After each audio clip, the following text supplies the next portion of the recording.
My mom always told me to eat all of my veggies, but she never spoke to me about the Mexican carrot, this new superfood discovered at the border of Texas by the U.S. Customs and Border Protection. And it's not that it has a higher nutritional value, it's just stuffed with marijuana. Smugglers were ingenious enough to believe that they could smuggle over a ton of weed. 2,435 pounds of marijuana concealed as fake carrots. They didn't pull it off. So you've been seeing a lot, or we've been seeing a lot of people, stories about drug bust in states like Texas. You have a lot of U.S. states that are legalizing marijuana either for medical use or recreational use, states like Colorado, California.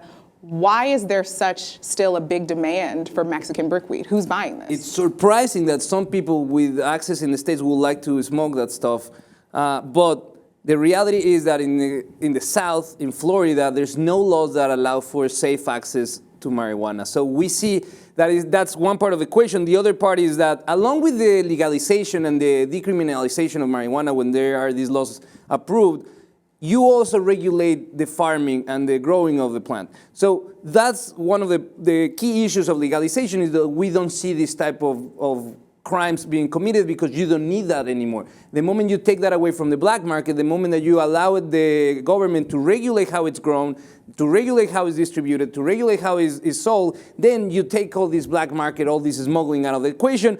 But it seems that till we don't see a federal approach to this, we'll still have market for illegal drugs, for illegal marijuana. And Mexican brickweed is not the only one sold illegally. There's a lot of hydroponic weed being smuggled from California, from Colorado, into those states that do not have medical marijuana laws. Well, it seems like with the level of violence that's escalating in Mexico and the impact that it's having on the communities down there, it would be a huge push for governments to legalize weed on a grand scale federally to prevent these sorts of things, to your point, take away the growing and basically go from seed to table, so to speak, in the United States, so that we don't have these issues of millions of dollars of weed being smuggled in through the border in carrots or through underground submarines tunnels. or tunnels. I think that it's very important also to see that it's not something that is going to be done only by legalizing marijuana in the United States. This needs to be a continental effort to make it legal in Mexico, to make it legal in Colombia, in the places where it's produced.